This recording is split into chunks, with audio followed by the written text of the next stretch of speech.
Ya, salam selamat malam saudara-saudara yang dikasihi oleh Tuhan Yesus Kristus. Selamat malam buat muslim yang sudah hadir di sesi live ini. Saya sudah melihat ada sengketa-sengketa kecil di kolom chat. Hentikan sengketa-sengketa itu. Kalau saudara, tujuan saudara adalah kebenaran, maka siapkan telinga saudara, siapkan otak saudara, siapkan hati saudara untuk mencerna sesi ini. Kalau saudara tidak setuju, saudara punya hak untuk memberikan bantahan, memberikan respons, dan kita bisa bertukar pikiran di waktu-waktu ke depan. Tapi yang jelas, sesi-sesi semacam ini, dan ini saya akan terus-menerus ulangi, merupakan sebuah ekspresi apologetik terhadap klaim dan juga apa yang dilakukan oleh Muslims, terutama para apologet Muslims di YouTube, yang terus-menerus menjadikan kekristenan sebagai topik utama dari pembahasan mereka. Channel-channel seperti Graham Mu'alaf, seperti Aya Sofia, seperti Nandar, dan lain sebagainya, termasuk juga Menakem Ali dan lain sebagainya, menjadikan kekristenan sebagai topik utama karena mereka berpikir bahwa dengan cara itulah mereka bisa memberitakan tentang Islam. Nah, karena kekristenan dijadikan sebagai topik utama pembahasan dari para apologet Muslim, maka saudara tidak bisa berharap bahwa orang-orang Kristen akan berdiam diri.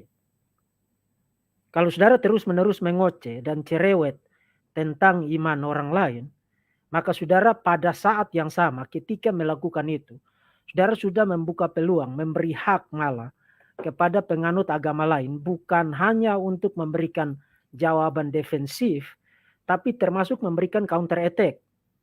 Karena itu berarti saudara telah memberikan alasan yang valid dan saudara tidak bisa protes. Tidak bisa protes. Karena itu yang saudara lakukan duluan. Memberi alasan yang valid kepada penganut dari agama lain. Dalam hal ini kekristenan, saya bicara sebagai seorang Kristen, seorang teolog, dan seorang apologet Kristen. Memberi alasan yang valid kepada apologet dan teolog Kristen seperti saya, untuk bukan hanya memberikan tanggapan defensif, tapi juga memberikan counter attack dengan menjadikan topik yang paralel sebagai pokok bahasan. Nah, 2 hari lalu, tepatnya tanggal 10 bulan 8 tahun 2021, di channel Donditan. Nah, ini juga salah satu channel yang mencari makan dengan cara membahas tentang kekristenan. Di channel Donditan, dia mengundang Gus Betik ya, atau Ustadz Subandi Sukoco untuk membahas tentang Tritunggal, termasuk lebih spesifik di dalam sesi itu mereka membahas tentang saya. Nah, ocehan-ocehan yang sifatnya personal itu saya abaikan, dan saya mau kasih tahu kamu muslim, cara kamu menghadapi Verbum Veritatis akan menjadi percuma, tidak berguna kalau kamu melakukan serangan personal. Jadi kalau kamu bikin sesi berjilid-jilid hanya untuk bahas tentang personnya saya, pribadi saya tidak peduli. I simply do not care. Saya nggak peduli dengan itu. Jadi cara paling elegan bagi saudara untuk berhadapan dengan saya adalah berikan counter argumen untuk argumen-argumen saya. Kamu bukan hanya akan mendapatkan respons dari saya, tapi kamu akan mendapatkan respect dari saya. Karena saya respect dengan orang yang memberikan argumen. Meskipun saya tidak setuju dan saya menganggap argumenmu stupid, tapi pada kategori upaya itu saya respect. Nah, di dalam sesi ini sebenarnya saudara akan menemukan yang dilakukan oleh Gus Betik dan Donditan. Strawman, demi strawman, demi strawman. Sudah 14 abad, tapi Muslim belum paham tentang apa yang diimani oleh orang-orang Kristen mengenai Tritunggal. Nah, mengenai doktrin Tritunggal di channel ini saja, di Verbum Veritatis, kalau saudara hitung akumulasinya, mungkin sudah mencapai 20 sampai 30 jam kalau saudara gabung semua sesi-sesi saya mengenai Tritunggal. 20 sampai 30 jam saya sudah habiskan membahas tentang topik ini. mulai dari dasar biblikalnya, Perjanjian Lama, Perjanjian Baru, dasar historikalnya, bahwa doktrin ini bukan hanya berakar di dalam kitab suci, tapi sebenarnya Yudaisme kuno sebelum Yudaisme rabbinik menganut doktrin yang koheren dengan doktrin Tritunggal. Yudaisme Second Temple, bait suci kedua, antara Perjanjian Lama sampai dengan akhir abad pertama, konteks di mana Yesus hidup di Palestina pada masa itu. Yudaisme bait suci kedua atau Second Temple Judaism itu tidak Unitarian. Jadi Yudaisme yang Unitarian seperti yang diajarkan di dalam Yudaisme rabbinik itu adalah later development. Sebuah perkembangan kemudian setelah bait suci dihancurkan tahun 70 Masehi, mendekati akhir abad pertama mereka mulai mengembangkan teologi rabbinik Judaism, dan klimaksnya adalah kodifikasi Talmud Babilonia pada abad ke-6. Jadi Yudaisme yang berkembang sekarang itu adalah Yudaisme yang disebut dengan Rabbinic Judaism yang dominan sekarang dengan doktrin Unitarianismenya itu. Tapi Second Temple Judaism, Yudaisme bait suci kedua, itu tidak Unitarian. Tidak Unitarian, dan itu sudah saya buktikan dari literatur-literatur, termasuk juga dari para rabi dan para teolog Yahudi sendiri. Benjamin Sommer, Daniel Boyarin, kemudian Alan F. Segal, memberikan testimoni demi testimoni bahwa Yudaisme bait suci kedua tidak Unitarian. Mereka percaya akan pluralitas divine persons. Jadi mereka percaya bahwa Yahweh itu memiliki pribadi yang plural. Nah, termasuk saya juga sudah membahas dari segi sejarah kekristenannya. Karena Muslim akhir-akhir ini datang lagi dengan omong kosong yang sama. Jadi Muslim ini terus-menerus kembali dengan omong kosong yang sama. Hanya supaya membuat kekristenan terlihat buruk. Mereka sama sekali tidak tertarik dengan kebenaran. Misalnya muncul lagi beberapa komentar, 300 tahun pertama itu tidak pernah kenal Tritunggal. Tidak kenal Tritunggal, gundul kamu. Tertullianus itu hidup abad kedua. Dan pada abad kedua dia sudah menyebut Tritunggal sebagai Katolik doktrin. Bukan gereja Katolik ya, tapi Katolik itu satu konsensus. Itu abad kedua. Bahkan dia menyebutnya sebagai Catholic Rule of Faith. Aturan iman yang umum, yang You baca bapak-bapak apostolik, Ignatius dari Antioquia, 7 suratnya itu. You akan menemukan ekspresi demi ekspresi yang Trinitarian. Jadi kalau kamu buta huruf, sama seperti nabimu yang buta huruf itu, kenapa kamu harus menciptakan kebohongan mengenai kekristenan? Jadi doktrin Tritunggal bukan hanya berakar di dalam kitab suci, tapi juga berakar di dalam sejarah, tetapi juga tidak melanggar hukum logika, hukum-hukum penalaran. Muslim berpikir bahwa karena kita percaya doktrin Tritunggal maka itu kontradiksi. Itu karena mereka bahkan tidak ngerti tentang kontradiksi itu apa.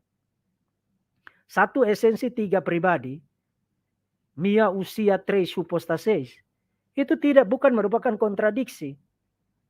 Bukan merupakan kontradiksi logis. Itu tidak melanggar hukum non-kontradiksi. Jadi saya sudah bikin sesi berpuluh-puluh jam untuk menjelaskan itu. Tapi Muslim tidak mau belajar. Mereka tidak mau mendengar. Mereka tidak mau mengerti. Mereka ingin tetap sesat supaya memastikan dirinya masuk neraka.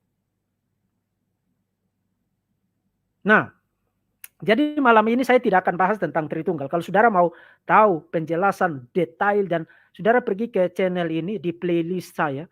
Saudara lihat di situ ada playlist tentang Tritunggal. Termasuk juga bidat-bidat yang terkait dengan itu seperti Oneness Pentecostalism, seperti Saksi Yehova. Saudara tonton sesi-sesi itu. Saudara bisa menghabiskan 2 minggu, 3 minggu hanya untuk tonton sesi itu. Tapi begitu saudara selesai, saudara akan melihat satu bukti yang solid. Saudara simply tidak bisa menolak ketangguhan dari doktrin Tritunggal. Nah, tetapi sesi ini saya bikin dengan pertimbangan, kalau you menjadikan doktrin Tritunggal sebagai pokok bahasan di hadapan publik dalam satu sesi live, maka kenapa saya tidak boleh membuat sesi live membahas tentang tauhid?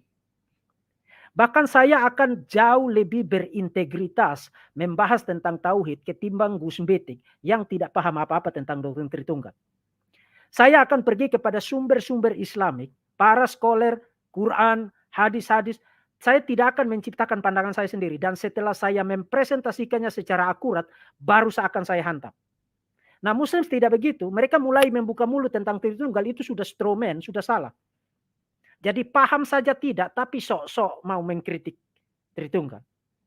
Di dalam dunia ini, meskipun kamu tidak setuju dengan pandangan tertentu, ya kamu harus ngerti dulu orang itu pahamnya apa, imannya apa, pengertiannya apa. Setelah kamu paham, kalau kamu tidak setuju, kamu kasih kritikan. Muslim tidak begitu. Mereka selalu muncul dengan pandangan strawman, menyerang strawman, kemudian mereka bersorak-sorak, Allahu Akbar, kita sudah mengalahkan kekristenan. Jadi paham saja tidak, atau tidak ingin paham, tapi nafsu banget mau mengkritik kekristenan. Itulah Muslim. Dan memang tidak heran karena bahkan Allah Subhanahu wa taala sendiri tidak paham tentang Tritunggal. You baca Quran, you tidak nemu pemahaman yang bermakna mengenai Tritunggal di dalam Quran. Yang ada itu pemahaman strawman. Jadi kalau Allah Subhanahu wa taala sendiri sudah strawman, bagaimana dengan Muslim? Nah, dan saya juga kalau kamu membuka mulutmu menentang kekristenan secara publik, saya akan membalasnya dengan setimpal, bahkan akan jauh lebih daripada itu. Gus Betik membuat satu sesi live berdurasi 3 jam lebih di channel Donditan. Saya akan membahas tentang tauhid dalam setidaknya 5 seri bertubi-tubi tentang tauhid. 5 seri bertubi-tubi. Jadi kalau you kasih saya 1, saya kasih kamu 5. Itu pun sudah saya ringkas-ringkas. Kalau kita mau bahas ini, saya bisa bikin jadi belasan seri. Hanya untuk bahas tentang tauhid. Karena saya sudah baca sumber-sumber kalian. Seperti yang nanti akan saya buktikan di dalam sesi-sesi live ini. Nah, jadi sekali lagi, sesi ini tidak pernah merupakan inisiatif. Jadi tidak boleh ada orang datang ke sini, ngapain bahas tentang Islam, bahas saja agama. Saya tidak pengen bahas tentang Islam. Islam itu tidak menarik. Ya, jujur saja. Teologi Islam itu tidak menarik, saling bertabrakan satu sama lain, tidak koheren.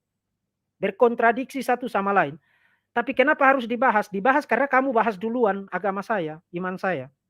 Jadi supaya kamu membuka matamu, bahwa yang kamu imani itu sendiri keropos, saya harus membahas tentang ini. Jadi ini adalah counter attack.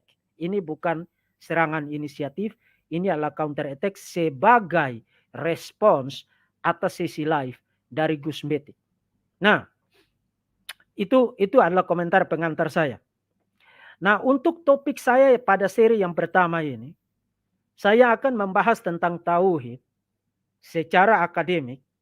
Saya tidak pernah bikin sesi ecek-ecek. Secara akademik, dengan fokus kepada anatomi dari Allah Subhanahu wa taala. Jadi supaya saudara mendapat gambaran awal tentang konteks dari pembahasan ini.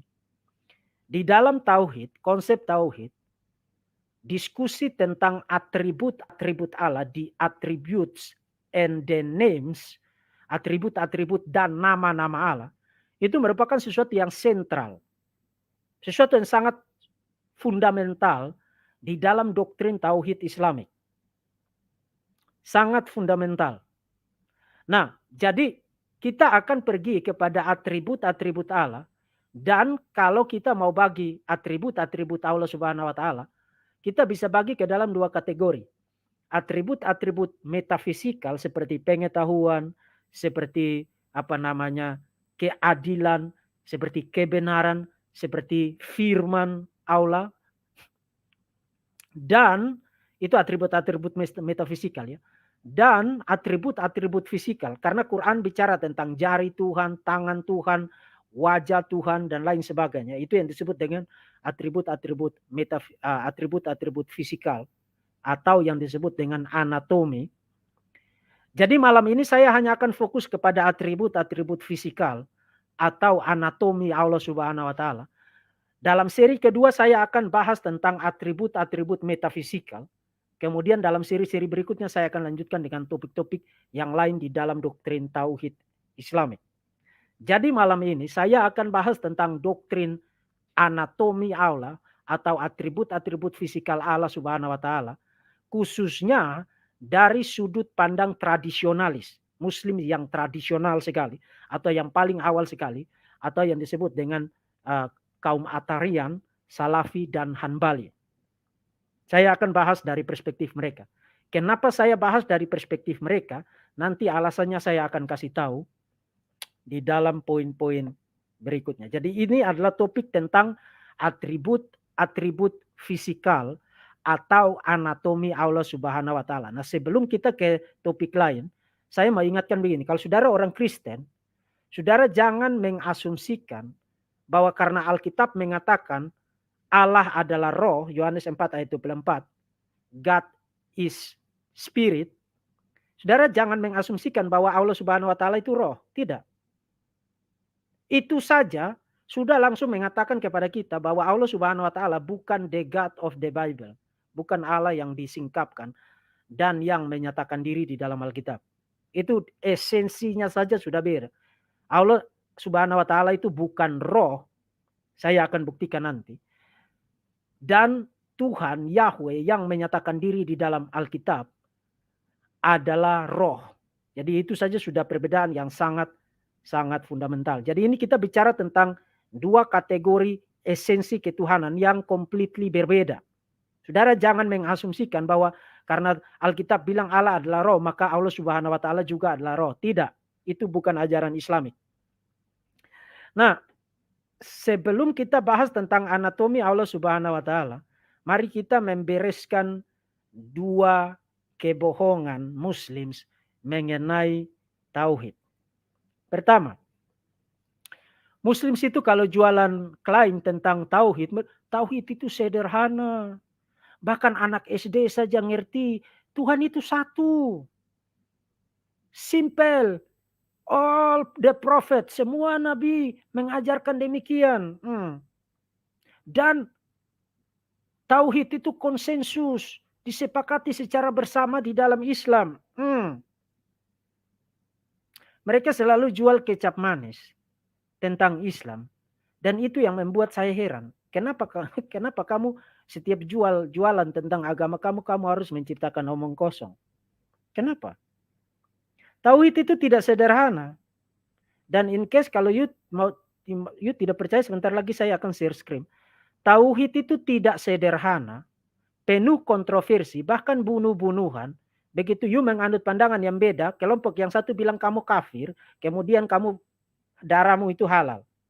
Dan mereka karena berbeda pendapat satu sama lain, maka istilah konsensus itu adalah lelucon untuk jualan tidak berdasar itu. Jadi pertama, saudara harus ingat bahwa tauhid itu tidak sederhana dan tidak konsensus, tidak merupakan pandangan bersama, sepakat dalam segala aspek tentang tauhid di dalam sejarah Islamik sampai dengan sekarang. Mari saya akan perlihatkan kepada saudara screen saya supaya saudara lihat bahwa kita tidak menciptakan omong kosong di sini.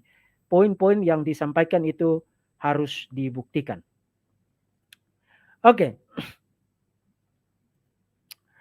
Ini adalah kutipan dari Muhammad ibn Khalifah al-Tamimi.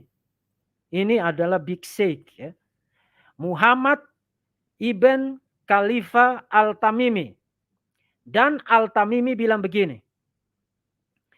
Iman akan nama-nama dan atribut Allah dan pengertian dan memahami nama-nama dan atribut Allah merupakan fondasi dari Islam dan prinsip dari iman dan buah dari the tree of ihsan.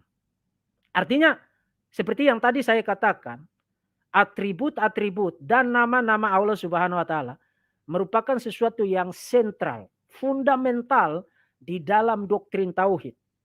You tidak bisa bicara tentang tauhid tanpa terlibat di dalam diskusi dan diskursus mengenai atribut-atribut Allah Subhanahu wa taala. Apakah itu atribut-atribut fisikal atau atribut-atribut metafisikal? Terlepas dari you setuju atau tidak.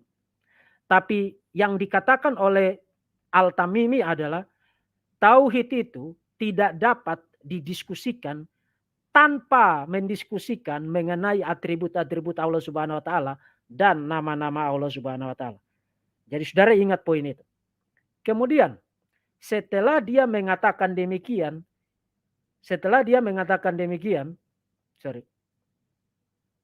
ini yang dia katakan. Saudara lihat di screen sekarang. Jadi kalau Muslim bilang tauhid itu sederhana, konsensus, maka saudara baca kutipan dari Al-Tamimi. Al-Tamimi bilang apa?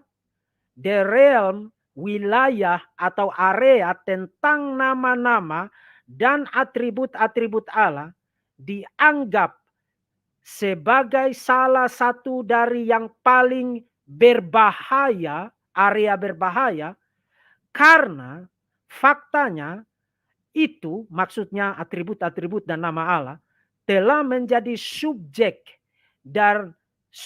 dari perbedaan-perbedaan yang severe dan kompleks dan rumit.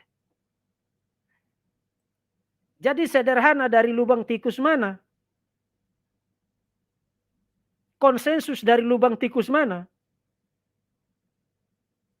Al-Tamimi bilang, ini adalah wilayah yang dangerous, berbahaya. Nah, saudara tahu, kalau di dalam kekristenan, kalau you tidak setuju dengan Tritunggal, malam ini you pulang dan bisa tidur dengan nyenyak.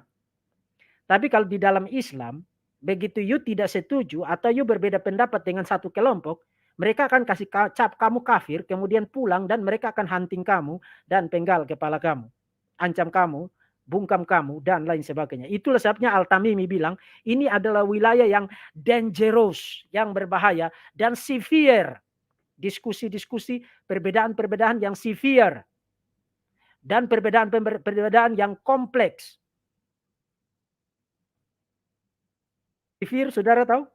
Bengis, galak. Artinya, begitu you tidak setuju dengan pandangan A, you siap-siap. You akan dikasih cap kafir, kemudian you selesai. Jadi konsensus apanya? Nggak usah jualan omong kosong, kita baca literatur-literatur kalian kok. Kalian pikir Islam itu ada di bawah kolong tempat tidur, jadi orang nggak bisa akses. Semua literatur-literatur kalian itu sudah terbuka kepada publik. Jadi begitu kalian jualan omong kosong, orang langsung akan memperlihatkan kutipan demi kutipan, demi kutipan, demi kutipan, demi kutipan. Bahkan in case kalau saudara belum percaya, saya perlihatkan kepada saudara, ini adalah cuplikan komentar dari Sheikh Yasir Qadhi.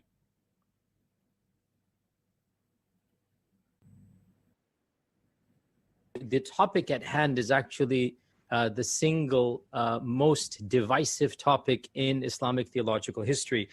As any student of Islamic theology is intimately aware, the one issue that is the most discussed issue in Islamic theology, and the one issue that divides the entire spectrum of Islamic sectarianism, is the issue of...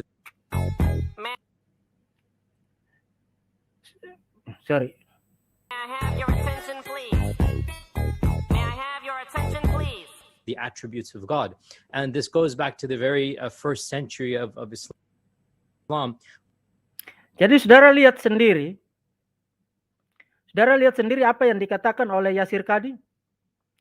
Yasir Qadhi bilang, topik tentang the attributes of Allah, atribut-atribut Allah, itu yang paling divisive, yang paling memisahkan, menceraikan di dalam entire ummah. Jadi Muslim itu menjadi terpecah-pecah, bahkan saling mengancam mau membunuh satu sama lain karena topik ini. Dan dia bilang bahwa perbedaan pendapat itu bahkan sudah muncul sejak awal di dalam sejarah Islam. Jadi tauhid itu tidak konsensus. Kamu sering datang ke channel saya berkomentar, masa tentang Tuhan aja belum selesai. Waktu saya bahas tentang Oneness, bahas tentang Arianisme, bahas tentang Saksi Yehova, Muslim datang rame-rame berkomentar, ini perkara tentang Tuhan ini kok belum selesai. Seakan-akan tauhid itu sudah selesai. Pertama, Tritunggal itu sudah selesai.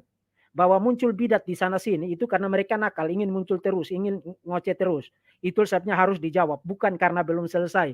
You tanya gereja Ortodoks Timur, you tanya gereja Ortodoks Syria, Ortodoks Yunani, you tanya gereja Ortodoks Koptik, you tanya gereja Katolik Roma, you tanya gereja-gereja Protestan dengan berbagai denominasinya, termasuk yang karismatik, yang Pentakosta, kecuali yang dipengaruhi oleh Oneness Pentakostalism. Semua percaya doktrin Tritunggalnya. Percaya doktrin Tritunggal. Apa rumusannya? 3 pribadi, 1 esensi. Sudah selesai. Itu bahkan menjadi doktrin fundamental di dalam kekristenan. Nah, tauhid, diskusi tentang the attributes of Allah, itu sampai sekarang itu kalian tidak sepakat. Bahkan kalian menyebut diri aliran ini, aliran ini, aliran itu, karena terkait dengan perbedaan pandangan kalian tentang atribut-atribut Allah itu. Dan nanti akan saya perlihatkan nanti di presentasi ini. Jadi stop jualan omong kosong bahwa tauhid itu sederhana, bahwa tauhid itu konsensus, itu tidak benar. Itu kamu jualan kecap manis, bahkan lebih tepat kamu jualan kecap basi. Tidak benar.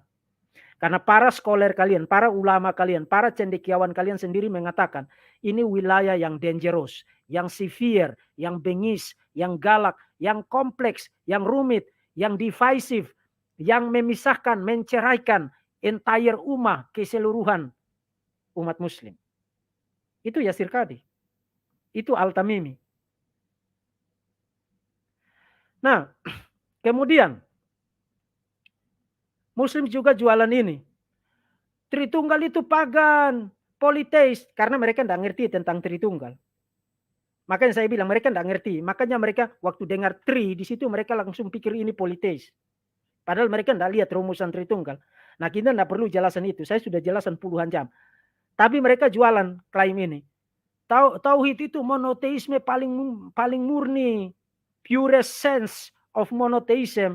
Saya perlihatkan satu kutipan dari seorang scholar yang ikut menjual klaim ini. Saudara sudah lihat screen saya sekarang? Ini adalah,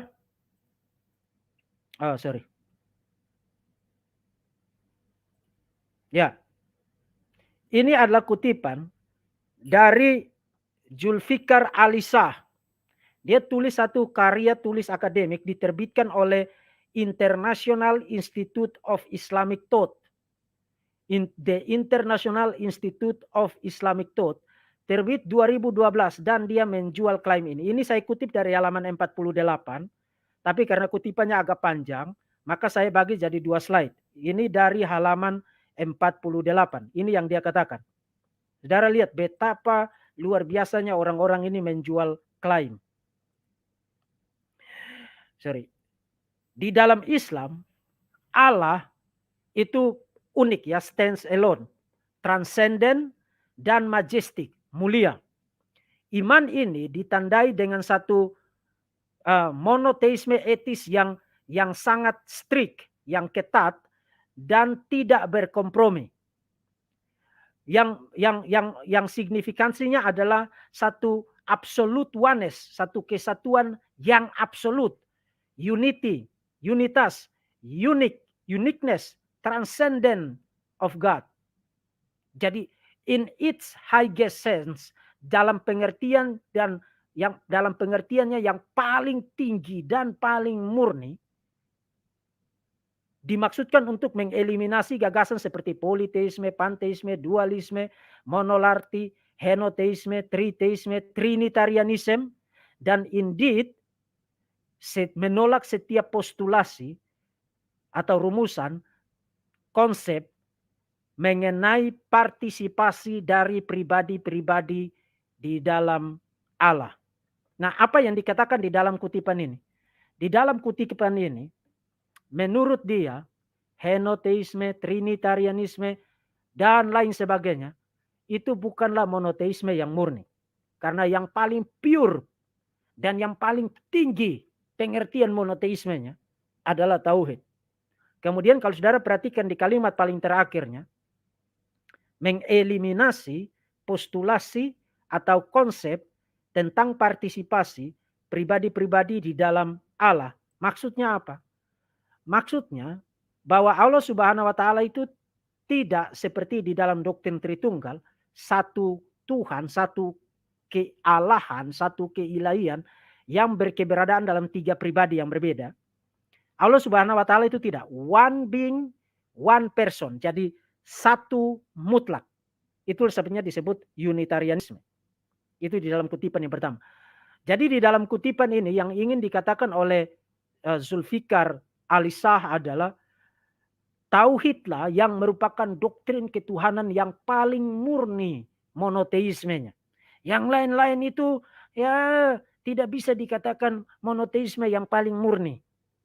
Dan menolak pluralitas apapun, hanya singularitas, absolute unity, absolute monotheism. Jadi menolak pluralitas atau multiplisitas apapun di dalam diri dan pribadi Allah Subhanahu wa taala. Itu yang dikatakan di dalam kutipan itu. Kemudian mari kita lanjutkan. Dia setelah mengklaim dengan bombastis demikian, melanjutkan dengan ini. Jadi, adalah sebuah kebenaran universal bahwa Islam mainstream, artinya arus utama, selalu menekankan mengenai transendensi absolut dan kesatuan Allah, menghindari atau mengabaikan atau menolak gagasan fisikal, korporeal itu fisikal, dan antropomorfik, gambaran antropomorfik mengenai esensinya, esensi Allah Subhanahu wa taala. Saudara lihat ini adalah omong kosong. Pertama yang dikatakan oleh Zulfikar Ali-Shah adalah Islam arus utamanya selalu menolak gagasan mengenai bentuk fisikal dari Allah Subhanahu wa taala. Itu simply omong kosong. Bahkan kalau kita baca sejarah pemikiran Islam, justru Muslims yang paling awal yang disebut kaum Atarian yang nanti diteruskan oleh Salafi, termasuk juga Imam Hanbal, percaya bahwa Allah Subhanahu wa taala itu punya bentuk fisikal. Jadi gagasan Islam yang paling awal itu percaya bahwa Allah Subhanahu wa taala itu punya zat fisikal. Nah, Ali-Shah karena dia pikir orang tidak ngerti tentang Islam, dia bilang it is a universal truth that mainstream Islam has always emphasized the absolute transcendent and unity of God, avoiding corporeal nations and anthropomorphic image of his being. Itu simply lie. Itu simply omong kosong. Seperti yang nanti akan saya buktikan. Bahkan posisi dari Muhammad adalah korporeal. Allah Subhanahu wa taala itu punya bentuk fisikal. Posisi dari Quran adalah Allah Subhanahu wa taala itu bentuk fisikal. Jadi mainstream Islam yang mana yang dia bicarakan? Mainstream Islam yang mana yang dia bicarakan? Kemudian gagasan bahwa tauhid itu bicara tentang absolute unity, kesatuan mutlak, singularitas mutlak, itu juga simply lie. Itu simply omong kosong. Saya akan buktikan bahwa tauhid itu bukan hanya punya aspek pluralitas dan karena itu punya internal kontradiksi internal, tapi bahkan kalau you teliti tauhid secara detail dan secara mendalam, yang you dapati adalah politeisme paganistik. Tauhid itu bukan monoteisme. Dia hanya mengklaim diri monoteis, mengklaim diri singularitas mutlak, tapi gagasan-gagasan di dalam sumber-sumber otentiknya akan saya buktikan. Itu sebabnya saya bikin ini menjadi berseri-seri. Akan saya buktikan bahwa tauhid, ajaran Quran dan hadis-hadis itu tidak unitarian. Tidak tauhid seperti yang dijual oleh Muslim semasa kini. Tidak. Akan saya buktikan. Jadi kutipan akademik dari Zulfikar Ali-Shah tadi itu hanya jualan. Jualan yang persis sama seperti yang pertama tadi. Sederhana, konsensus. Mereka jualan bahwa tauhid itu monoteis. No, tauhid itu tidak monoteis. Dan bagi para ulama Muslim yang mau challenge saya, Quran bahkan tidak mengajarkan tauhid. Tidak mengajarkan tauhid. Mau challenge saya untuk berdiskusi tentang itu silakan. Hubungi tim saya, kita berdebat tentang tauhid versus Tritunggal. Dua arah, dua topik. Nah, apa bukti bahwa saya mengatakan Zulfikar Ali-Shah dalam kutipan tadi merupakan satu kebohongan? saya akan memberikan beberapa argumen. Kita mulai dari yang sederhana. Kalau saudara perhatikan di screen saya sekarang, ini saya kutip dari si apologis yang tidak pernah berdebat, namanya Zakir Naik. Tauhid literally means unification. Penyatuan. Penyatuan itu berarti you menggabungkan berbagai elemen menjadi satu. Itu unification. Jadi tauhid itu tidak berarti one, tapi unification. Penyatuan mengasumsikan pluralitas, multiplisitas digabungin jadi satu. Itu unification.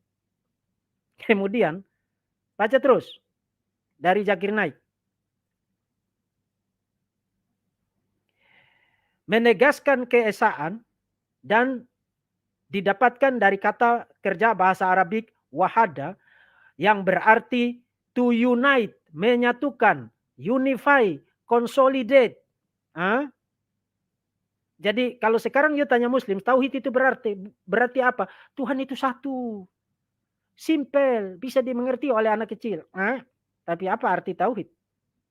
Tauhid itu berarti unification. Nah, kalau unification bukan berarti satu loh. Unification itu berarti ada multiplisitas, ada pluralitas elemen-elemen, you gabungin jadi satu. Nah, yang satu ini bukan satu absolut, tapi satu ini adalah gabungan dari sejumlah elemen, sejumlah aspek. Dijadiin satu, digabungin satu, itu unification. Itu tauhid. Bahkan in fact, mungkin ini sudah pengetahuan umum, tapi in case kalau saudara belum tahu, istilah tauhid tidak ada di dalam Quran, juga tidak ada di dalam hadis. Istilah tauhid tidak ada di dalam Quran, tidak ada di dalam hadis. Jadi Muslim itu datang protes. Istilah Tritunggal tidak ada di dalam Alkitab. Kalau begitu cariin saya istilah tauhid di dalam Quran.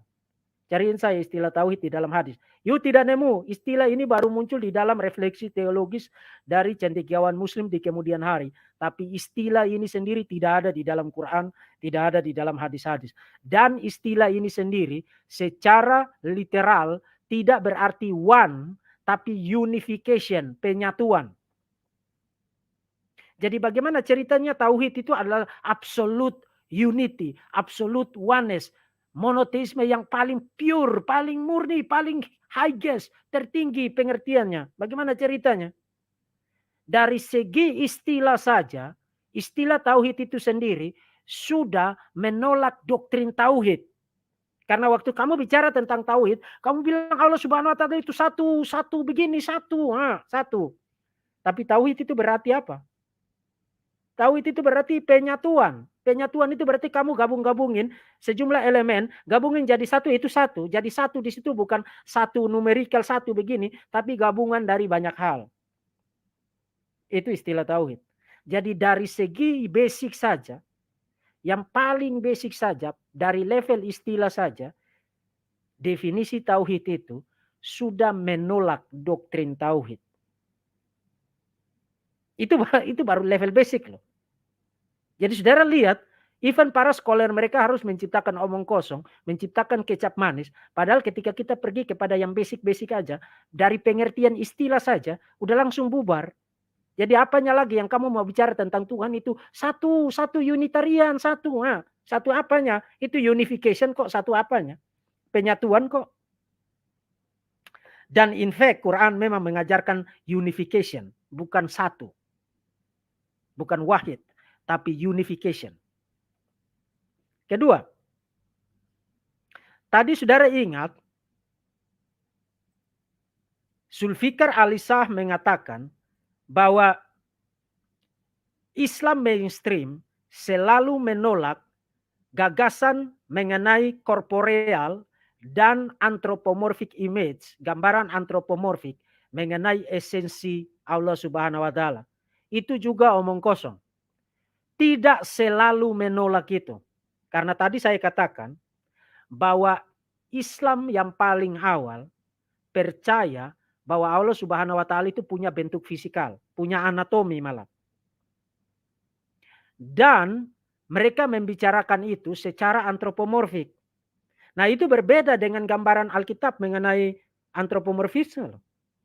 Waktu Alkitab bicara tentang tangan Tuhan, mata Tuhan dan lain sebagainya, itu dalam pengertian, itu saudara ketemu di dalam genre poetik, artinya you tidak bisa artikan itu literal, atau dalam konteks teofanik, Tuhan menyatakan diri dalam wujud manusia. Jadi konteksnya adalah konteks metaforikal dan teofanik. Nah, Islam tidak begitu. Allah Subhanahu wa taala itu tidak pernah menampakkan diri dalam wujud manusia.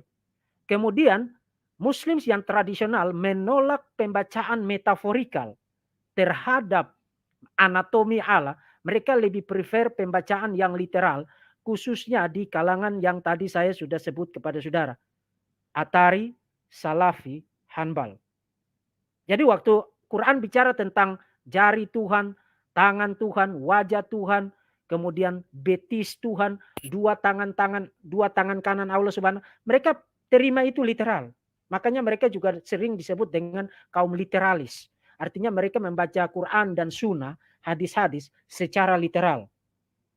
Jadi kalau you mengatakan, Alisah tadi mengatakan bahwa Islam mainstream selalu percaya bahwa Tuhan itu tidak punya bentuk fisikal dan menolak antropomorfisme, itu simply omong kosong.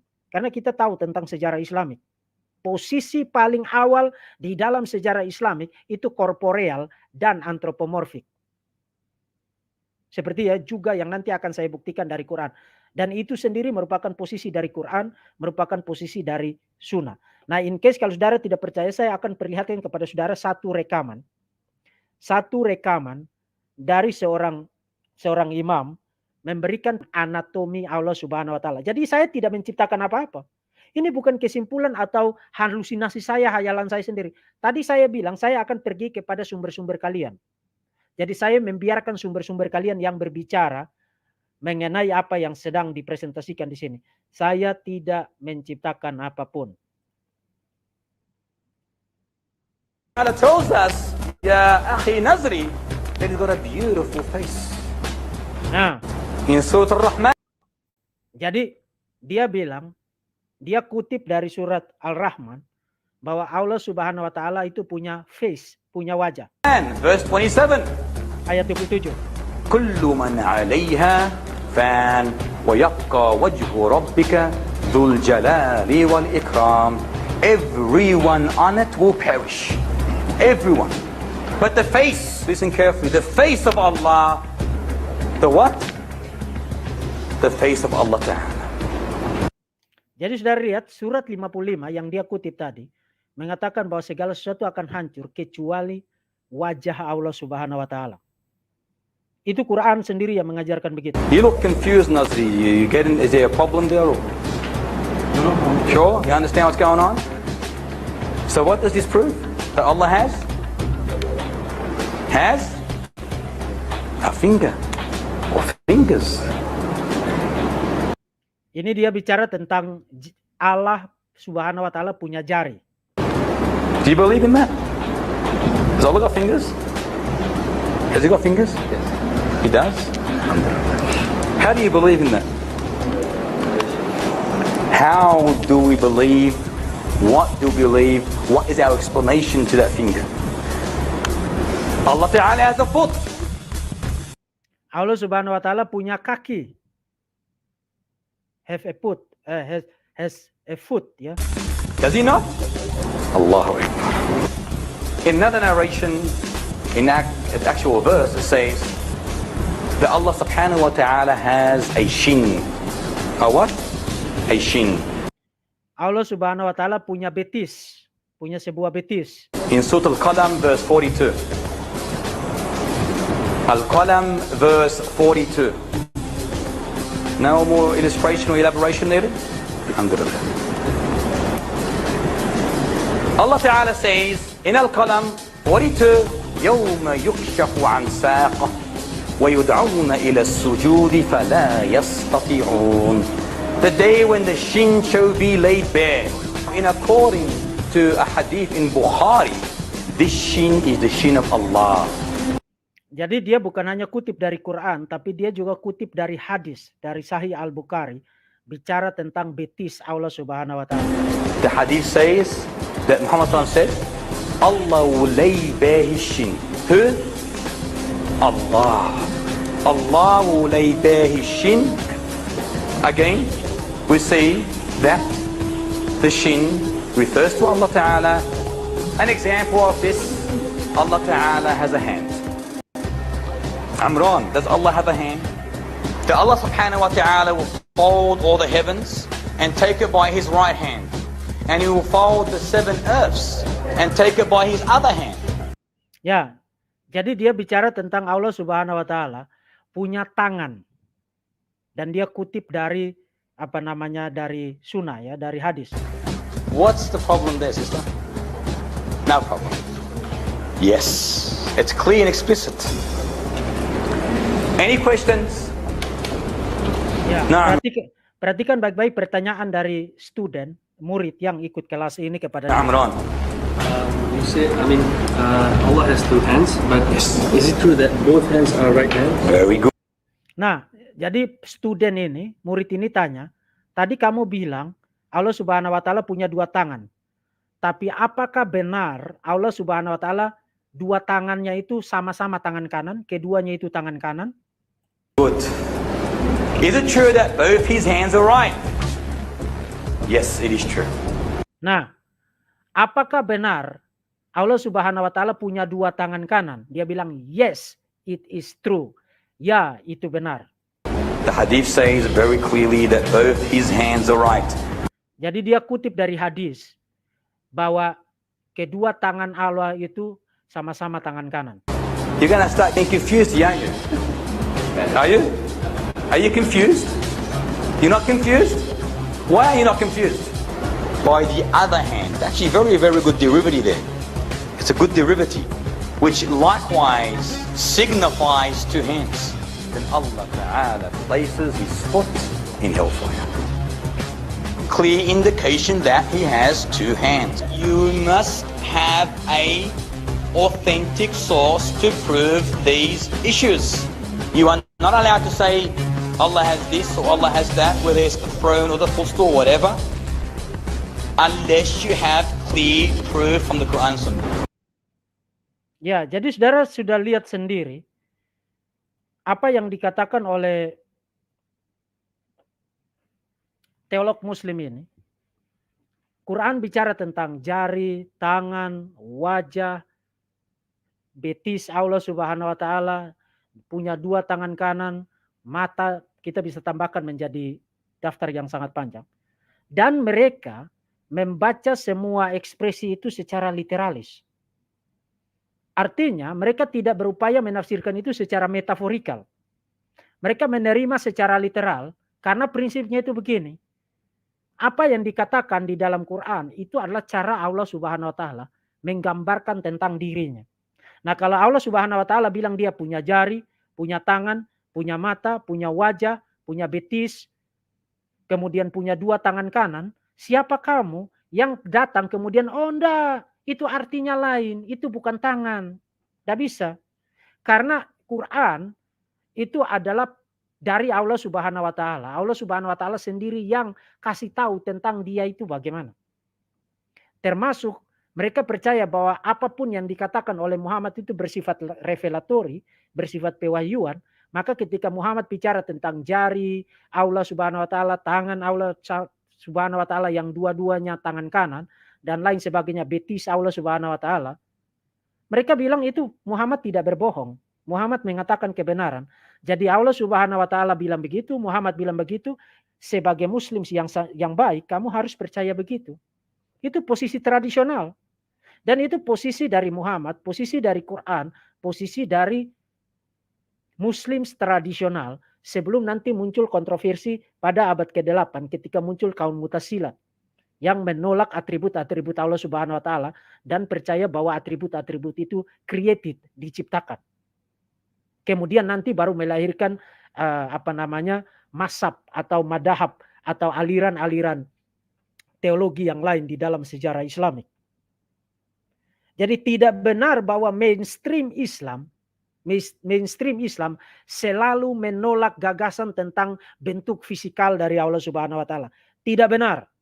Bahkan bentuk fisikal, gagasan korporeal tentang bentuk fisik Allah Subhanahu wa Ta'ala itu adalah gagasan yang muncul di dalam sunnah dan muncul di dalam Quran. kamu tidak bisa bilang bahwa itu tidak ada. Dan seperti yang tadi saya perlihatkan kepada saudara, yang ngajarin saudara tadi itu bukan saya, tapi Muslim sendiri.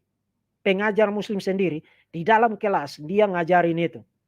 Dan kalau saudara dengar penekanan terakhirnya, kamu harus punya bukti otentik dari Quran dan dari Sunnah untuk bilang Allah Subhanahu punya ini dan punya itu.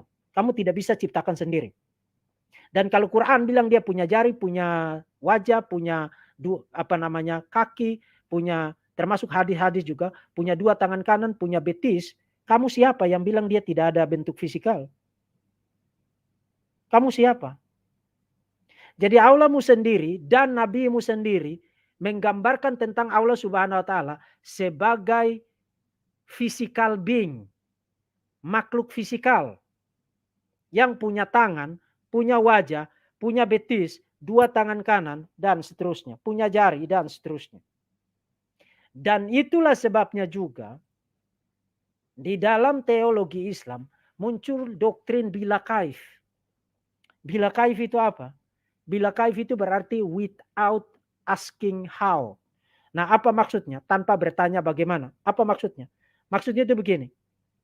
Quran dan hadis-hadis bilang Allah Subhanahu wa taala punya jari, punya mata, punya wajah, punya 2 tangan kanan, punya betis.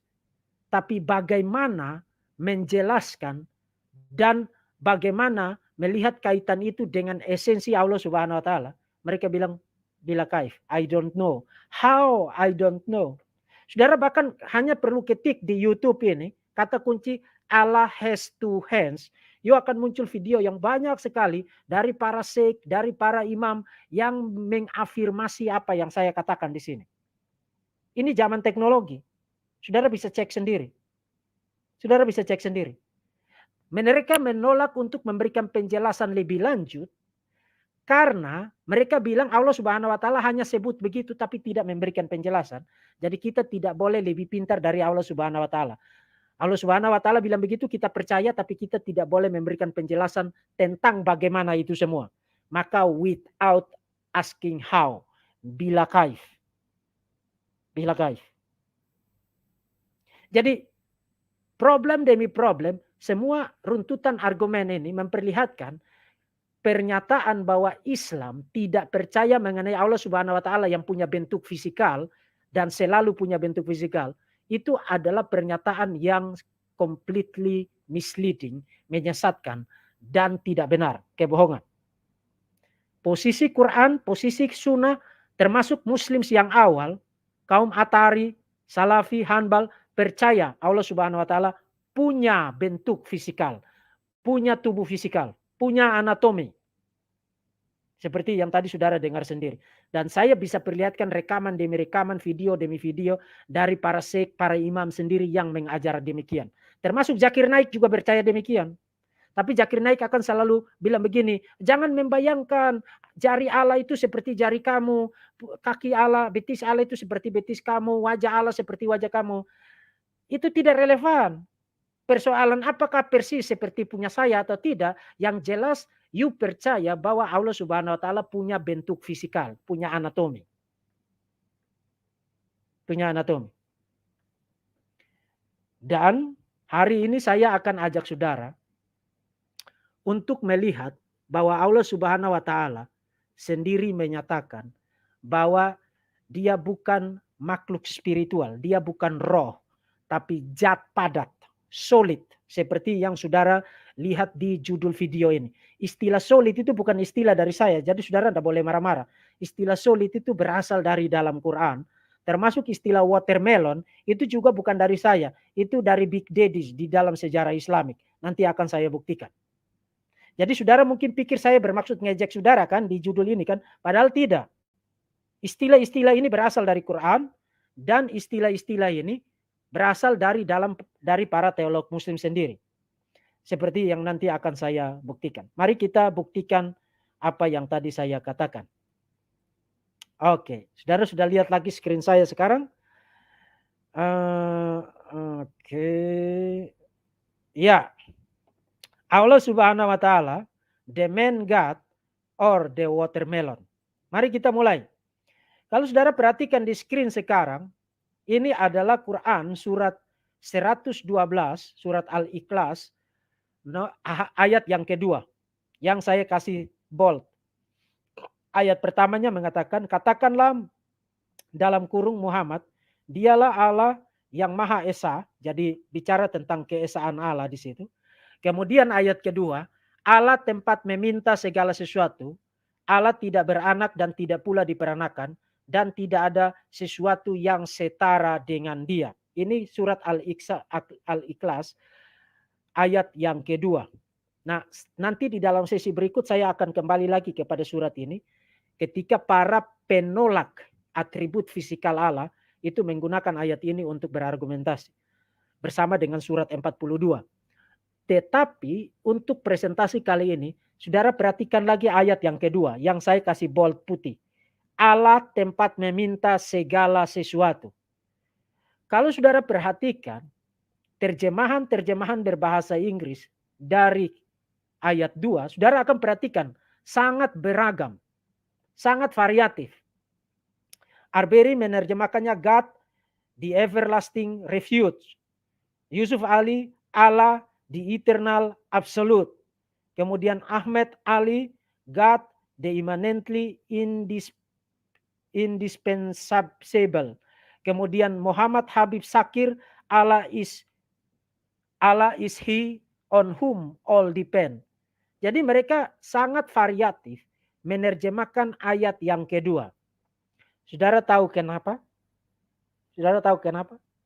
Karena begini. Karena ternyata ayat kedua, kata as-samad di situ adalah kata yang sulit untuk diterjemahkan. Ini kutipan dari Zakir Naik. Saudara lihat sekarang. Ini dari Zakir Naik. The word as-samad, jadi dia jelaskan tentang Al-Ikhlas ayat yang kedua. The word as-samad is difficult to translate. Jadi sangat sulit diterjemahkan. Kemudian dia kasih terjemahan dia. It means absolute existence which can only attribute to God, to Allah, all other existence being temporal or conditional. Nah, ini adalah satu pernyataan yang berkontradiksi dengan dirinya. Karena kalau kamu bilang kata as-samad sulit diterjemahkan, lalu dari mana kamu dapat pengertian yang pasti bahwa itu berarti bicara tentang absolute existence. Kalau kamu sudah tahu absolute existence berarti tidak sulit diterjemahkan dong. Ngerti nggak maksudnya? Jadi Zakir Naik baru saja menggigit lidahnya sendiri. Dia bilang ini kata sulit diterjemahkan, tapi kemudian dia kasih artinya. Absolute existence. Nah, absolute existence itu tidak sulit diterjemahkan. Jadi apa poinnya mengatakan kata itu sulit diterjemahkan? Artinya Zakir Naik itu berbohong. Yes, kata itu sulit diterjemahkan. Dan bukan sulit diterjemahkan karena tidak ada artinya. Tapi itu menimbulkan kesulitan di otak Muslims. Dan sebentar lagi saudara akan lihat kenapa kata itu menimbulkan kesulitan di otak Muslim. Sehingga mereka menciptakan arti yang macam-macam untuk terjemahan Quran yang mereka bikin. Bahkan Zakir Naik sendiri muncul dengan terjemahannya sendiri. Absolute existence. Mari kita perhatikan. Sebentar lagi kita akan cekik mereka. Ini kutipan dari Christos Simelides. Ini adalah Professor of Islamic Studies. Dia tulis artikel jurnal di Speculum, A Journal of Medieval Studies, volume 86, nomor 1, Oktober 2011, halaman 889, halaman 889. Dan dia bilang begini, ini tentang kata as-samad tadi. This word, kata ini jauh dari jelas, is far from clear, artinya tidak jelas. Faktanya, kata ini sudah dikenal luas sebagai teka-teki linguistik di dalam teks Quran. Jadi Profesor Christos Simelides bilang, jangan bilang kata itu jelas. Ini adalah satu teka-teki linguistik di dalam Quran. Nah, teka-teki linguistik jauh dari jelas bukan karena tidak ada artinya. Tapi artinya itu akan membuat Muslims itu sangat kesulitan untuk melihat kenapa Muhammad, Allah Subhanahu wa taala mengatakan menggunakan kata itu di dalam konteks surat Al-Ikhlas ayat yang kedua. Mari perhatikan lagi screen saya. Ini dari Franz Rosenthal, Some Minor Problems in the Quran. Dia tulis esai ini di dalam buku What the Quran Really Says, Language, Text, and Commentary. Buku ini terbit tahun 2002. It has a long and varied history behind itself. Jadi punya sejarah yang panjang dan beragam di balik di dalam Islam maupun di dalam keserjanaan Barat, Western scholarship. Tetapi artinya tidak pernah fix, tidak pernah definitif dengan kepastian. Jadi tidak pernah ditetapkan secara pasti arti dari kata itu. Nah, sebenarnya seperti yang tadi saya katakan kepada saudara, bukan karena kata itu tidak punya arti. Kata itu punya arti. Dan saudara tahu arti kata itu apa? Arti kata itu ini. Solid. Padat. Berisi. Jadi Allah Subhanahu wa taala menurunkan wajib. Sebentar saya akan buktikan nusulnya. Saya akan buktikan nusulnya dari Al-Tabari bahwa memang kata itu berarti solid. Jadi God is solid. Sebenarnya di dalam ayat yang kedua. Itulah sebenarnya kalau saudara baca terjemahan dari Bijan Moenian menerjemahkan ayat 2 surat Al-Ikhlas, God is solid.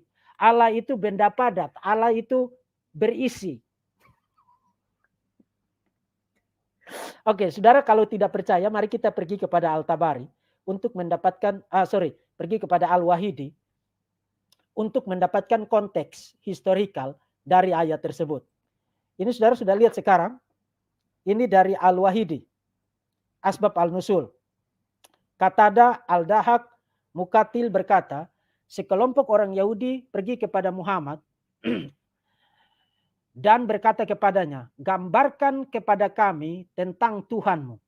Apakah karena dia telah menyingkapkan deskripsinya di dalam Taurat, beritahu kami apakah dari apa dia terbuat. Artinya Allah Subhanahu wa taala itu terbuat dari apa? Dan tergolong dalam spesies apa? Apakah dia terbuat dari emas atau tembaga atau perak? Apakah dia makan atau dia minum dan seterusnya. Jadi saudara ingat konteks historikal dari Al-Ikhlas ayat 2 adalah ada orang bertanya, Muhammad, Allahmu itu terbuat dari apa? Dari perak kah? Dari emas kah? Dari tembaga? Kemudian Muhammad menjawab, mengklaim dapat revelation, God is solid. God is solid. Allah itu benda padat. Jadi mungkin saudara pikir God is solid itu kok kenapa bisa Muhammad ngomong gitu?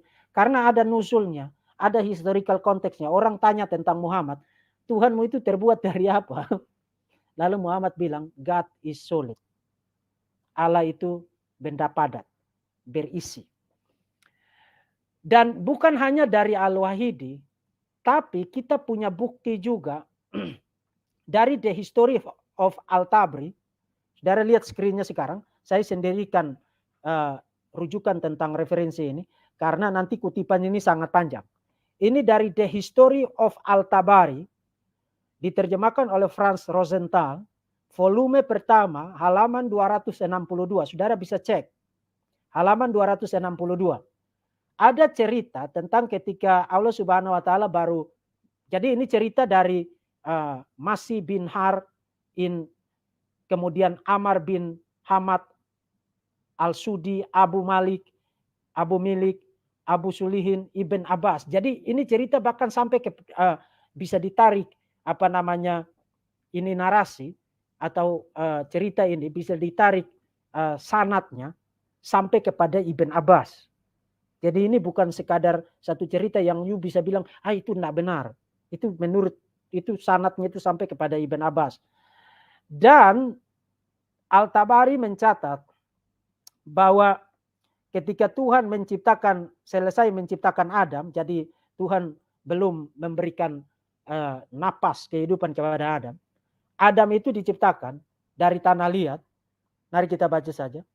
Kemudian Tuhan menyuruh para malaikat, God say to the angels, saya menciptakan manusia dari tanah liat dan meniupkan roh saya ke dalamnya, berlututlah di hadapannya. Jadi Allah Subhanahu wa taala menyuruh para malaikat, saudara belum lihat ya. Allah Subhanahu wa taala menyuruh para malaikat untuk berlutut, prostrate di hadapan Adam yang baru saja diciptakan oleh Allah Subhanahu wa taala. Artinya Allah Subhanahu wa taala menyuruh para malaikat untuk melakukan syirik. Nah, perintah itu diberikan kepada para malaikat. Kemudian jadi di sambungan dari cerita itu Allah menciptakan dia dengan his own hands, tangannya sendiri. Kemudian iblis itu menjadi overbearing ya, menjadi ingin menguasai terhadap Adam. Kemudian Allah berkata kepada iblis, kamu ingin menguasai terhadap apa yang telah saya ciptakan dengan my own hands. Jadi sekali lagi Allah Subhanahu wa taala bicara tentang dia punya tangan. Kemudian digambarkan, kalau saudara baca terus sampai di bawah itu, he was a body of clay. Jadi tubuh Adam itu, tubuhnya itu berasal dari tanah liat. For 40 years to extent of Friday, when the angel, ketika para malaikat lewat di depannya Adam, jadi Adam itu tinggi banget, lewat di depannya, mereka menjadi takut dengan yang mereka lihat karena ini besar banget. Kemudian ini yang dilakukan oleh iblis. Iblis melakukan uji coba. Iblis melakukan eksperimen. Saudara perhatikan, the angel most frightened was iblis. Jadi iblis juga ketakutan. Kemudian dia melewati Adam yang baru diciptakan dari tanah liat itu, menendang dia. Saudara kebayang kayak ada boneka besar begitu, lalu dia tendang-tendang untuk membuat to make the body produce a sound. Membuat tubuhnya sampai mengeluarkan bumi. Kemudian saudara lihat yang saya kasih tanda bold di situ. He di situ siapa? Iblis. He enter his mouth. Jadi dia masuk melalui mulut Adam dan keluar melalui lubang pantatnya. Ini cerita kalau saudara baca. Ini hanya orang yang doyan dongeng yang percaya begini. Tapi memang begini yang kita baca di dalam literatur Islamik. Jadi iblis masuk melalui mulut Adam, keluar melalui lubang pantatnya.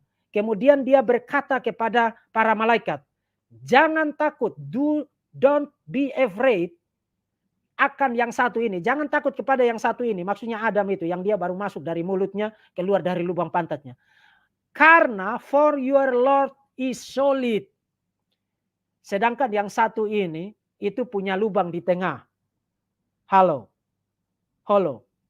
Jadi your Lord is solid, padat. Kalau yang ini ada lubang di tengah. Dengan kata lain, sekarang saudara lihat ini dari Al-Tabari. Saya tidak ciptakan apa-apa di sini. Menurut Quran Al-Ikhlas 112 ayat 2 dan kemudian ada authentic narration, hadis otentik yang sanadnya itu sampai kepada Ibn Abbas. Di dalam hadis itu dikatakan bahwa your Lord is solid. Tuhanmu itu padat. Kalau yang ini tuh ada lubang di tengah, makanya saya bisa masuk lewat mulutnya kemudian keluar lewat lubang pantatnya.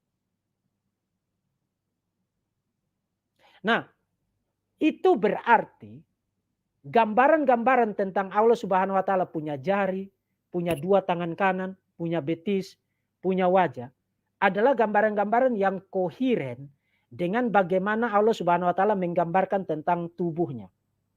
God is solid. Nah, kalau dia solid, maka itu bukan merupakan sesuatu yang aneh kalau dia punya jari, punya dua tangan kanan, punya wajah, punya betis dan lain sebagainya. Dengan kata lain, itu yang tadi saya bilang, posisi Quran dan posisi Sunnah, termasuk Muslims yang paling awal, Atari, kemudian hari Salafi, kemudian Hanbal, percaya bahwa Allah Subhanahu wa taala itu punya anatomi, punya bentuk fisikal. Jadi Saya tidak menciptakan data apapun, semuanya saya perlihatkan di screen, dan karena itu kita sudah bisa mengatakan secara akurat, kita tidak menciptakan kesimpulan sendiri, secara akurat bahwa Allah Subhanahu wa taala yang diperkenalkan oleh Muhammad itu bukan spirit, bukan roh, tapi solid, benda padat. Benda padat dan tidak punya lubang di tengah, karena setan bilang, saya tadi masuk lewat mulutnya Adam, keluar lewat lubang pantatnya. Kalau Allah Subhanahu wa taala itu solid, padat. Nah, mungkin saja setan pernah melakukan eksperimen terhadap Allah Subhanahu wa taala tapi tidak bisa karena solid, padat di dalam. Tapi begitu dia lakukan eksperimen terhadap Adam, oh, ini bukan Allah Subhanahu wa taala karena di tengahnya itu ada lubang. Kalau Allah Subhanahu wa taala itu solid. Nah, jadi kita sudah bisa menyimpulkan secara akurat bahwa Allah Subhanahu wa taala itu bukan makhluk rohani, bukan makhluk spiritual, tapi makhluk fisikal, punya anatomi dan tubuhnya itu solid, padat. Artinya material. Punya bentuk fisikal, punya anatomi. Itu Allah Subhanahu wa taala. Nah, kalau kamu mengajarkan Tuhan yang fisikal, punya anatomi, punya jari, punya dua tangan kanan, punya mata, punya wajah, punya betis, maka selamat. Itu berarti Allah Subhanahu wa taala bukan Tuhan yang sejati. Karena secara filosofis dan secara teologis, Tuhan yang material dan Tuhan yang fisikal tidak dapat merupakan pencipta dari segala sesuatu. Kenapa? Karena Tuhan yang fisikal bukan ruang untuk eksis. Kalau dia membutuhkan ruang untuk eksis dan dia itu kekal, maka ruang itu kekal, materi itu kekal. Jadi dia tidak menciptakan ruang, tidak menciptakan materi. Lalu materi ini dari mana? Ada secara kekal. Tuhan yang korporeal, yang punya bentuk fisik, yang punya anatomi adalah Tuhan yang tidak dapat menciptakan segala sesuatu. Bahkan dia tidak self-sufficient. Jadi yang pertama dia tidak bisa menciptakan segala sesuatu. Kedua, dia tidak cukup pada dirinya. Dia tidak self-existent. Kenapa dia tidak self-existent? Tidak ada pada dirinya. Karena untuk ada, untuk eksis, dia butuh ruang untuk eksis. Karena dia solid. Benda padat. Kalau dia padat, maka dia butuh ruang untuk eksis. Kalau dia butuh ruang untuk eksis, ruang ini bukan dia bukan ruang, maka dia tidak self-existent. Karena dia butuh ruang untuk eksis sebagai benda padat. Jadi Allah Subhanahu wa taala tidak dapat dipresentasikan sebagai Tuhan yang sejati. Kenapa tidak dapat dipresentasikan? Menurut sumber-sumber Islamik sendiri, God, Allah Subhanahu wa taala is solid. Benda padat. Artinya dia punya bentuk fisikal dan punya anatomi. Jadi Allah atau Tuhan yang punya bentuk fisikal, punya anatomi, solid, tidak dapat merupakan Tuhan yang menciptakan segala sesuatu. Itu yang diajarkan oleh Quran, itu yang diajarkan oleh hadis-hadis, dan diajarkan oleh kelompok Muslim yang mula-mula. Kemudian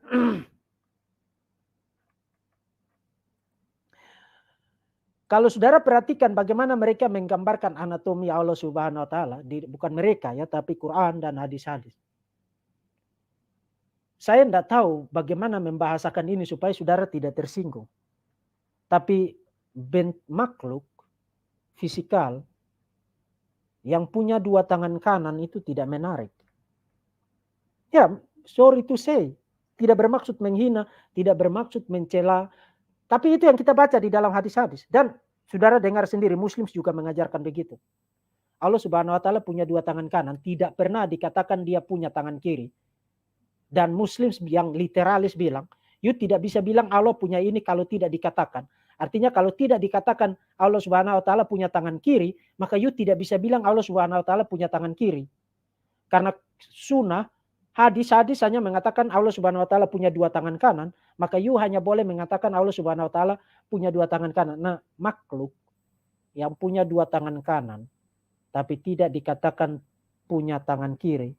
Minta maaf ya Muslim sih ya. Tapi itu makhluk yang tidak menarik. Ya, tidak menarik.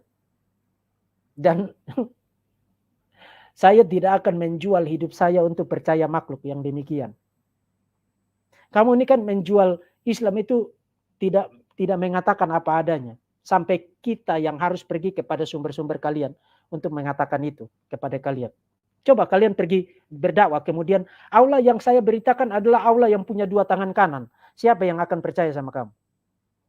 Kamu tahu itu memalukan, embarrassing, maka kamu tidak mau ngasih tahu begitu. Padahal itu ada di dalam sumber-sumber kalian. Siapa yang tertarik untuk menyerahkan hidupnya dan menyerahkan seluruh hidupnya yang sangat berharga ini kepada satu makhluk yang solid, yang benda padat, dan punya betis, dan punya 2 tangan kanan? Siapa? Tidak ada. Jadi kamu bicara tentang orang-orang Kristen menyembah manusia. Tuhanmu itu punya bentuk fisikal sejak kekekalan. Jadi sebenarnya siapa yang menyembah manusia? Yesus itu sebelum dia berinkarnasi, dia tidak punya bentuk fisikal. Dia eksis sebagai spirit. God is spirit. Jadi ketika berinkarnasi, dia menambahkan kepada natur yang spiritual itu satu natur yang lain, natur manusia, satu pribadi 2 natur, dan itu sebabnya dia menjadi manusia. Tetapi dia tidak selalu menjadi manusia sebelum dia berinkarnasi. Kalau Allah Subhanahu wa taala, Quran bilang God is solid, Al-Ikhlas ayat 2. Al-Tabari juga memberikan kesaksian yang sama. Dan all over the Quran dan Sunnah mengatakan Allah Subhanahu wa taala punya anatomi, punya jari, punya mata, punya wajah, 2 tangan kanan, punya betis.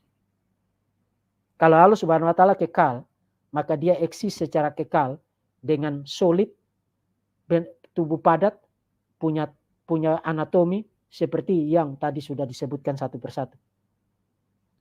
Jadi gambaran anatomi Allah Subhanahu wa taala, minta maaf, tapi tidak menarik.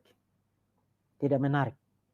Saya tidak punya kata-kata yang lebih enak lagi supaya jangan membuat saudara tersinggung. Tapi itu yang kita baca di dalam literatur-literatur kalian. Dan disaksikan sendiri oleh para imam kalian. Jadi kalau Allah Subhanahu wa taala, lain kali kalau kamu berdakwah kasih tahulah. Supaya jangan bujuk-bujuk orang jadi mu'alaf. Tapi kamu tidak kasih tahu semua tentang Allah Subhanahu wa taala. Kasih tahu bahwa dia punya 2 tangan kanan, punya betis, kemudian punya jari, punya wajah, sama seperti manusia. Entah kamu mau samakan atau tidak, tapi kasih tahu aja. Karena itu ada di dalam literatur-literatur kalian. Kenapa kamu tidak kasih tahu? Kenapa kamu tidak kasih tahu? Nah, saya mau kasih pertanyaan kepada Gus Betik. Di mana menariknya? Apanya yang menarik? Punya sesembahan yang punya 2 tangan kanan. Apa menariknya? Saya secara pribadi tidak menganggap itu menarik. Bahkan saya tidak akan buang hidup saya untuk mempercayai itu.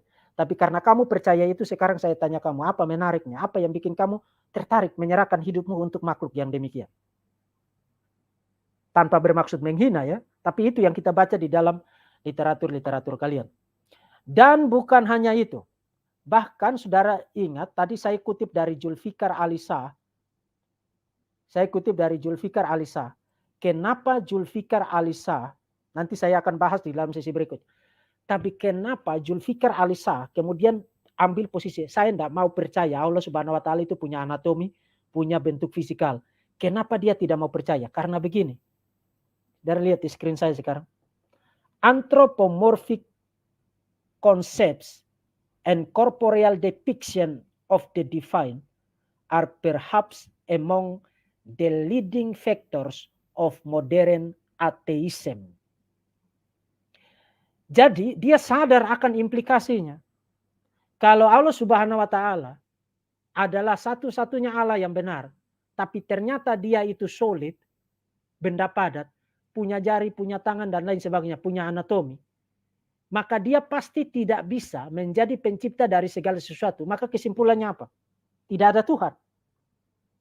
Itulah sebabnya dia sadar akan implikasi itu, bahwa Tuhan yang korporeal, yang punya bentuk fisikal, itu bukan Tuhan yang sejati.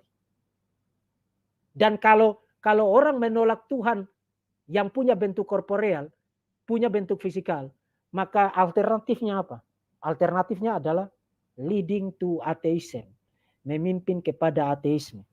Jadi posisi tradisional kaum literalis, Atari, Salafi, Hanbal, yang percaya mengenai atribut-atribut fisikal dari Allah Subhanahu wa Ta'ala adalah posisi yang memimpin bukan hanya kepada irasionalitas, karena itu berarti Tuhan itu, Allah Subhanahu wa Ta'ala bukan Tuhan yang sejati, dia tidak bisa menjadi pencipta dari segala sesuatu, tapi juga memimpin kepada ateisme. Karena Tuhan yang demikian pasti bukan Tuhan yang sejati.